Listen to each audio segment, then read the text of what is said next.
నమస్కారం, welcome to Suman TV. నేను గీతాంజలి. ప్రస్తుతం నేను బంజారా హిల్స్ లో ఉన్నటువంటి doctor Revanth hair and skin clinic లో ఉన్నానండి. మనతో పాటు డాక్టర్ రేవంత్ గారు ఉన్నారు. వారు హెయిర్ ట్రాన్స్ప్లాంటేషన్ సర్జన్, అలాగే డెర్మటాలజిస్ట్ కూడా. వారితో మాట్లాడి మనకున్న డౌట్స్ అన్ని కూడా క్లియర్ చేసుకుందాం. హలో డాక్టర్ గారు, నమస్తే అండి. చాలా చుండ్రు సమస్య అండి. ఎంతగా అంటే బ్రైట్ కలర్ డ్రెస్సెస్ కానీ, లేకపోతే అబ్బాయిలు అయితే షర్ట్స్ కానీ పూర్తిగా అవాయిడ్ చేసేసారు. నలుగురిలో ఉన్నప్పుడు ఇబ్బంది, వాళ్ళు అక్కడ కూర్చున్నప్పుడు బాగానే ఉంటుంది, హెయిర్ స్టైల్ అంతా చేసుకుని పక్కకు వెళ్ళాక ఆ చైర్ అంతా ఇలా డాండ్రఫ్ పడి ఉంటుంది. అది చాలా ఇబ్బందికరంగా ఉంటుంది. నలుగురిలోకి వెళ్ళాలన్న భయం, ఎవరన్నా చూస్తారేమోనని భయం, వీటితో చాలా ఇబ్బంది పడుతున్న వాళ్ళ క్వశ్చన్ ఇది. ఎందుకు ఈ చుండ్రు సమస్య వస్తుంది అసలు? ఫస్ట్ చుండ్రు అనేది డిసీజ్ కాదు, it's a natural process. So బాడీలో ఉన్న బేసిక్ హార్మోన్ చేంజెస్ కి మనకి పింపుల్స్, చుండ్రు ఇవన్నీ స్టార్ట్ అవుతాయి. ఎంత సివియర్గా ఉంది అంటే ప్రాబ్లం ఎంత ఉంది, ఇప్పుడు ఒకవేళ ఆల్రెడీ ఊడి షర్ట్ మీద పడుతుంది, తర్వాత సోషల్గా వాళ్ళు ఫీల్ అవుతున్నారంటే చాలా సివియర్ డాండ్రఫ్ ఉంది. ఇలాంటి సిచ్యువేషన్స్లో దాన్ని ట్రీట్ చేయడం ఇంపార్టెంట్. ఇది ట్రీట్మెంటే ఖచ్చితంగా వీటికి. ఎందుకంటే మార్కెట్లో దొరికే anti dandruff shampoos will not work. అది ఏంటంటే బేసిక్గా జస్ట్ టెంపరీ బేసిస్లో అప్పటిదప్పుడు తగ్గడానికి అంతే తప్ప లాంగ్ టర్మ్లో ఇట్ విల్ నాట్. క్లియర్గా రాసి ఉంటుంది సార్, చుండ్రు ఉన్న వాళ్ళకి ఈ షాంపూ ఖచ్చితంగా వర్క్ చేస్తుంది అని చెప్పి. ఇప్పుడు చుండ్రు ట్రీట్ చేయడానికి చాలా ఇంగ్రీడియంట్స్ ఉంటాయి. సో నాన్ మెడికల్ దాంట్లో వాళ్ళకి పర్మిటెడ్ ఒకటి ఏదో మెంథాల్ ఏదో ఒక చిన్నది ఏదో ఉంటుంది, which is not medicine. So అదొక్క ప్రోడక్ట్ ఇంక్లూడ్ చేసి దాన్ని యాంటీ డాండ్రఫ్ అనేస్తారు. సో అది ఎంతవరకు వర్క్ చేస్తుంది అన్నది ఇట్స్ వెరీ డౌట్ఫుల్ అండి. సో ఎర్లీ స్టేజెస్ లో ఉన్న వాళ్ళకి ఇట్ విల్ నాట్ అది ప్రాబ్లం అవ్వదు, బట్ లేట్ స్టేజెస్ లో ఉన్న వాళ్ళకి ప్రాబ్లం. అండ్ ఇంకోటి మెయిన్ రీజన్ అంటే చుండ్రు ఉందా లేకపోతే స్కాల్ప్ సోరియాసిస్ ఉందా, సో దీన్ని డిఫరెన్షియేట్ చేయడం కూడా ఇంపార్టెంట్. ఎందుకంటే ఎలా గుర్తించాలి మేము? మీకు గుర్తించే అంటే రెగ్యులర్గా చూస్తే రెండు సిమిలర్ లాగానే అనిపిస్తుంది. సో దాన్ని ఎగ్జామిన్ చేస్తేనే తెలుస్తుంది. అంటే దాంట్లో లైక్ రెండింటి మధ్యలో ఏవైతే స్కేల్స్ అంటాం, చుండ్రు అంటాము, అది డిఫరెంట్ టైప్ ఉంటుంది. తర్వాత ఎఫెక్ట్ అయ్యే ఏరియా ఒకటి సోరియాసిస్ లో చాలా వెల్ డిఫైన్డ్ ఉంటుంది, దీంట్లో మొత్తం చుట్టూ ఉంటుంది. సో అదొక అంటే కొంచెం కీన్ గా చూడాలి అది. అండ్ చుండ్రు తగ్గకపోతే ఎన్ని ఏం చేసినా కానీ తగ్గకపోతే మాత్రం డెఫినెట్ గా సోరియాసిస్ ని కన్సిడర్ చేయాలి. ఎన్ని రోజులుగా తగ్గకపోతే సోరియాసిస్ అనుకోవాలి సార్? కొన్ని మంత్స్, ఒక 2-3 months కనుక మనకి తగ్గకపోతే అప్పుడు డెఫినెట్ గా మనం సోరియాసిస్ ని, ఎందుకంటే ట్రీట్మెంట్ డిఫరెంట్ గా ఉంటుంది కంప్లీట్ గా. కొంతమందికి ఎలా ఉంటుందంటే ఏదన్నా షాంపూ యూజ్ చేసినప్పుడు, హెడ్ బాత్ చేసినప్పుడు అప్పుడు మాత్రమే ఇలా అన్నప్పుడు చుండ్రు కనబడుతుంది సార్. నార్మల్ అప్పుడు అంతేమీ చుండ్రు అనిపించదు. వీటికి రీజన్స్ ఏముంటాయి? డ్రై స్కాల్ప్ ఉండొచ్చు, చాలా డ్రైనెస్ ఉంటే వాళ్ళకి షాంపూ చేసిన రోజు ఎక్కువ అవుతుంది. సో ఆ షాంపూ వాళ్ళకి సూట్ అవ్వట్లేదు. సో ఆ షాంపూ, ఎందుకంటే డ్రై స్కాల్ప్ ఉన్న వాళ్ళకి మైల్డ్ షాంపూస్ యూజ్ చేయడం అనేది ఇంపార్టెంట్. కానీ సార్ అప్పట్లో కుంకుడుకాయలు, షీకాయ ఇవే వాడేవాళ్ళు, వాళ్ళకి అసలు ఇంత ప్రాబ్లం అని ఏమి ఉండదు. మా అమ్మమ్మ వాళ్ళకి, నానమ్మ వాళ్ళకి ఇంత పెద్ద జుట్లు ఉండేవి సార్, అసలు చుండ్రు కూడా ఉండేది కాదు. ఎందుకంటే ఇప్పుడు ఎందుకు ఎక్కువగా చూడటం? అది గుడ్ అండి, ఎందుకంటే వాటిలలో చాలా యాంటీ ఇన్ఫ్లమేటరీ ప్రాపర్టీస్, ఇవన్నీ డాండ్రఫ్ అనేది ఏంటంటే ఎక్కువ ఇన్ఫ్లమేషన్, ఫంగస్ ఇన్ఫెక్షన్ ఇవన్నీ రావడం వల్లనే అవుతుంది. సో వాళ్ళు ఏం చేసేవాళ్ళంటే రెగ్యులర్గా ఈ న్యాచురల్ ప్రొడక్ట్స్ ఇవన్నీ యూజ్ చేయడం వల్ల సో ఇవన్నీ చాలా కంట్రోల్గా ఉండేది. అండ్ ఎప్పుడైనా డాండ్రఫ్ని డాండ్రఫ్ లాగా చూడొద్దు. ఇట్ షుడ్ బి అంటే మన ఎంటైర్ హెల్త్ రిలేటెడ్ చూడాలి. సో ఏదైతే మనం లైఫ్ స్టైల్లో డిఫరెంట్ మనం యూనో ఫోన్ యూసేజ్, తర్వాత స్ట్రెస్, డయట్, వీటితో కూడా బాడీలో ఇన్ఫ్లమేషన్ ఎక్కువ అవుతూ ఉంటుంది. సో దీనివల్ల కూడా మెయిన్గా అమ్మాయిలలో పీసీఓడిస్ అనే ప్రాబ్లం ఉంటుంది. సో దీనివల్ల కూడా హార్మోన్ ఇంబ్యాలెన్స్ అయ్యి డాండ్రఫ్ ఎక్కువ అవుతుంది.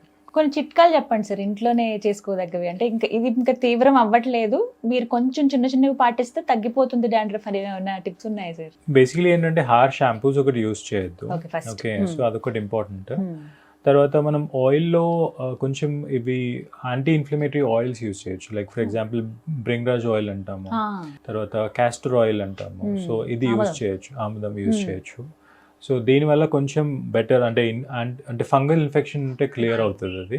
అంతే, ఇంకా జనరల్ కొంచెం స్ట్రెస్ తక్కువ చేసుకోవాలి, ఇవన్నీ అయితే మ్యాండేటరీ మెయింటైన్ చేయాలి. రిలేటెడ్ అక్కడే ఉంటుంది సార్. అంతే, ఇంత బిజీ లైఫ్ లో స్ట్రెస్ అనేది వద్దన్నా వచ్చేస్తూ ఉంటుంది. ఇప్పుడు మేము అడగడానికి కూడా పేషెంట్స్ ని స్ట్రెస్ ఉందా అని కాకుండా ఎక్కువ ఓ ఎక్కువ ఉందా తక్కువ ఉందా అని అడుగుతారు సార్. నిజం అంటే మేబీ అసలు అవన్నీ కూడా రీజన్ అవ్వడము ఇప్పుడున్న ఈ బిజీ లైఫ్ ఒకటి మెయిన్ కారణం, తీసుకున్న ఫుడ్డే కావచ్చు, ఇవన్నీ కూడా కదా సార్. ఎస్. ఓకే, ఒకవేళ డాక్టర్ని కలిసామన్నప్పుడు ట్రీట్మెంట్ ఎలా ఉంటుంది? ప్రత్యేకించి రేవంత్ హెయిర్ అండ్ స్కిన్ క్లినిక్లో ఎలాంటి ట్రీట్మెంట్ ఇస్తారు? Treatment first as I said diagnosis అండి. First diagnosis is most important. Problem ఏంటి అని తెలుసుకోవడం, why it is happening, life స్టైల్లో ఏం చేంజ్ చేయాలి అన్నది చూడడము. దాని తర్వాత తనకి స్కాల్ప్ తగ్గ షాంపూ ఏం యూజ్ చేయాలి దాన్ని ప్రిస్క్రైబ్ చేస్తాము. తర్వాత ఇంకా ఏమైనా ఎక్స్ట్రా లోషన్స్, ఇప్పుడు కొందరికి చాలా ఇచ్చింగ్ ఉంటుంది, డాండ్రఫ్ తో పాటు హెయిర్ లాస్ ఉంటుంది, సో దానికి తగ్గ ట్రీట్మెంట్ ఇవ్వడం. అసలు ఎన్ని రకాలు ఉంటాయి సార్ డాండ్రఫ్ లో? డాండ్రఫ్ లో బేసిక్లీ అంటే సెబోరిక్ డర్మటైటిస్ అని అంటాము. దీంట్లో టైప్స్ ఉంటాయి. జస్ట్ స్టార్టింగ్ ఇప్పుడు జస్ట్ పొట్టులాగా వస్తుంది అన్నదాన్ని డాండ్రఫ్ అంటాం. చాలా సివియర్ గా ఉన్నదాన్ని సెబోరిక్ డర్మటైటిస్ అంటాం. ఇంకా సివియర్ ఉన్నదాన్ని సీబోసోరియాసిస్. సో అదొక కండిషన్ ఒకటే, కానీ దాన్ని సివియరిటీ లెవెల్లో డిఫరెంట్ పేర్లు ఉంటాయి. సో వీటికి lotion, shampoos first lotion, shampoos అయితే మ్యాండేటరీగా ఇస్తాము. సో దాంతో 80 to 90% వాళ్ళకి క్లియర్ అవుతుంది.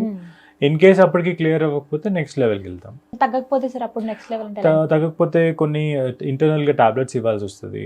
తర్వాత యాంటీ ఫంగల్ టాబ్లెట్స్, ఇన్ఫెక్షన్ తగ్గడానికి, కొంచెం ఆయిల్ సెక్రేషన్ తగ్గడానికి టాబ్లెట్స్ ఇస్తాము.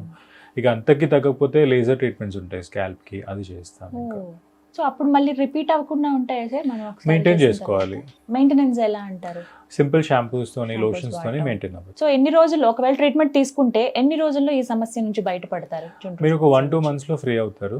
తర్వాత జస్ట్ దాన్ని మెయింటైన్ చేసుకోవాలి. మెయింటైన్ చేసుకుంటే మీరు యూ క్యాన్ ఒక 3 months లోనో 6 months లోనో కన్సల్ట్ అయితే, సో అప్పుడు సిచ్యువేషన్ ని అసెస్ చేస్తాము. హౌ ఇస్ ప్రెసెంట్ సిచ్యువేషన్, అంటే ఇంకా ఎక్కువ అవుతుందా, లేకపోతే ఇంకేమైనా మెడిసిన్స్ ఏమైనా పెంచాలా, లేకపోతే ఇంకేమైనా తగ్గించాలా అన్నది చూస్తాము. సో దాన్ని బట్టి మీరు మెయింటైన్ చేసుకోవాలి. డౌట్, డాండ్రఫ్ ఎక్కువ ఉన్నప్పుడు పింపుల్స్ కూడా వస్తాయని అంటారు, నిజమేనా? రెండింటికి సేమ్ రీజన్ కదా.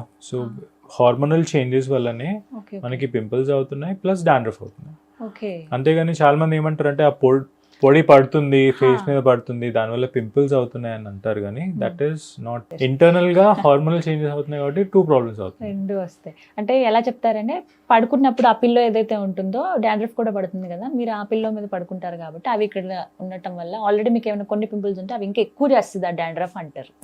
లేదు, దాంట్లో ఎలాంటి నిజమేం లేదు. బట్ ఒకటి ఏంటంటే ఒక సైడ్ పడుకునే వాళ్ళకి, కొందరికి ఓన్లీ 1 side పింపుల్స్ వస్తాయి. సో బేసికలీ ఏంటంటే వాళ్ళు ఒక్క సైడ్ పడుకునే హ్యాబిట్ ఉంటుంది, దాంతోనే బ్లాక్ అవుతుంది, ఆ పోర్స్ అన్ని బ్లాక్ అయితే వచ్చే ఆయిల్ బయటికి వెళ్ళదు. సో అట్లా కొంచెం పింపుల్స్ ఎక్కువ అవ్వచ్చు. But all these are theories. అంటే సైన్స్ లో కూడా ఎలా ఉంటుంది అంటే కొన్ని ప్రూవ్ అవుతాయి, కొన్ని ప్రూవ్ అవ్వవు. సో ఇవన్నీ ప్రూవ్ అవ్వని ఇదన్నమాట. చాలా మంది చికెన్ తింటే పింపుల్స్ వస్తున్నాయని అంటారు, ఇంకా సైన్స్ లో అది ప్రూవ్ అవ్వలేదు. సో అందుకే మేము అది అందరికీ మెన్షన్ చేయము. But milk and milk products, తర్వాత షుగరీ ఫుడ్స్ అయితే ప్రూవ్ అయింది. సో అందుకే దాన్ని మెన్షన్. అండ్ ప్రతి ఒక్క పేషెంట్ అడిగేది మాకు అంటే ఫుడ్ ఏదో అవాయిడ్ చేయాలి అని. సో డాండ్రఫ్ ఎక్కువ అవ్వకుండా ఉండాలంటే ఎలాంటి ఫుడ్ తీసుకోవాలని? హెల్దీ ఫుడ్ అండ్ న్యూట్రిషన్ మంచిగా. ఒక్కటి చెప్పండి సార్, ఏదైనా ఒక ఫుడ్, ఈ ఫుడ్ అని ఉంటుందా అలా? అసలు అలా ఏమి ఉండదు మరి, అసలు అలా అనేది ఉండదు. హెల్దీ ఫుడ్ ఓవరాల్ గా హెల్దీ ఉండాలి. ప్రోటీన్ ఉండాలి. ఇప్పుడు వెయిట్ లాస్ కూడా ఒకటే ఒక shot, tell me one thing, tell me one medicine, tell me one thing to do అంటే నాట్ పాసిబుల్ కదా. అన్ని కలిపే కదా, డూ ఎవ్రీథింగ్. సో డాండ్రఫ్ కి కూడా అంతే అంటారు. బట్ ట్రీట్మెంట్ అయితే అందుబాటులో ఉంది, మన తర్వాత మెయింటైన్ చేసుకునే దాన్ని బట్టి ఉంటుంది. ఇంకోటి మెయిన్ థింగ్ ఏంటంటే ఎక్కువ మెడికేటెడ్ థింగ్స్ ఎక్కువ యూజ్ చేయొద్దు. ఇప్పుడు మెడికేటెడ్ షాంపూస్ ఎక్కువ యూజ్ చేసిన, స్టెరాయిడ్స్ యూజ్ చేసిన టెంపరీగా మీకు మేబీ రిలీఫ్ ఉంటుంది, బట్ లాంగ్ టర్మ్లో ఎలా మెయింటైన్ చేయాలి దాన్ని? సో దానికి మెడికల్ ప్రోడక్ట్స్లో కూడా కొన్ని నాన్ మెడికేటెడ్ థింగ్స్ ఉంటాయి, న్యాచురల్ థింగ్స్ ఉంటాయి. ఇప్పుడు ఇంతకుముందు చెప్పినట్టు మీకు బేసిక్ ఫ్రూట్ యాసిడ్స్ అని, దాంట్లో అలానే డాండ్రఫ్ కి కూడా కొన్ని యాపిల్ సైడర్ అని ఇట్లాంటి బేసిక్ ఇది ఉంటాయి అనమాట. సో అవి యూజ్ చేస్తాం మేము ఎక్కువ. సో దాంతో మీకు మెయింటెనెన్స్ ఎక్కువ, లాంగ్ టర్మ్ లో కూడా ఈజీగా యూజ్ చేయొచ్చు. ఇంకోటి ఈము ఆయిల్ అని వస్తుంది ఇప్పుడు. So that also has very good anti inflammatory potential. So అది కూడా డాండ్రఫ్ కి యూజ్ చేస్తున్నాం. It is giving very good results. అంటే మనకి స్కాల్ప్ డాండ్రఫ్ తగ్గడము, హెయిర్ ఫాల్ తగ్గడము, తర్వాత ఓవరాల్ స్కాల్ప్ హెల్త్ ఇంప్రూవ్ అవ్వడము, ఇవన్నీ చూస్తున్నాము. సో మొత్తానికి డాండ్రఫ్ తగ్గుతుంది, కానీ మెయింటెనెన్స్ మీదే డిపెండ్ అయి ఉంటుంది. మనం ఎంత చక్కగా మెయింటైన్ చేస్తే మళ్ళీ తిరిగి రాకుండా ఉంటుంది. Right, thank you so much doctor గారు. చుండ్రు సమస్యతో బాధపడుతున్న వాళ్ళకి doctor Revanth hair and skin క్లినిక్లో ది బెస్ట్ ట్రీట్మెంట్ అందుబాటులో ఉందండి. ఎన్నో రోజులుగా ఈ ప్రాబ్లమ్ని ఫేస్ చేస్తున్నామండి, ది బెస్ట్ ట్రీట్మెంట్ కోసం మేము ఎదురు చూస్తున్నాం అనే వాళ్ళకి సజెస్టబుల్ ప్లేస్ ఇది. అండ్ ఇంకొకటి ఏంటంటే చాలా మంది చిన్న చిన్న షాంపూస్ విషయంలో వాటిలో కాంప్రమైజ్ అయిపోతూ ఉంటారు. అవి కాకుండా డాక్టర్ గారు చెప్పినవి కనుక పాటిస్తే కొద్ది రోజుల్లోనే ఆ సమస్య నుంచి బయటపడతారు. ప్లస్ తర్వాత మెయింటైన్ చేసే దాన్ని బట్టి హ్యాపీగా మీ హెయిర్ ఇలా లీవ్ చేసుకుని అందరిలోనూ వెళ్ళొచ్చు. డార్క్ కలర్ డ్రెస్సెస్ కూడా వేసుకోవచ్చు. ఈ ప్రాబ్లం అందరికీ ఉండేదే. సో ఇంకా వివరాల కోసం స్క్రీన్ మీద కనపడుతున్న నెంబర్స్కి కాల్ చేసి ఫుల్ డీటెయిల్స్ తెలుసుకోండి. ఇది వాళ్ళ వీడియో. నమస్తే.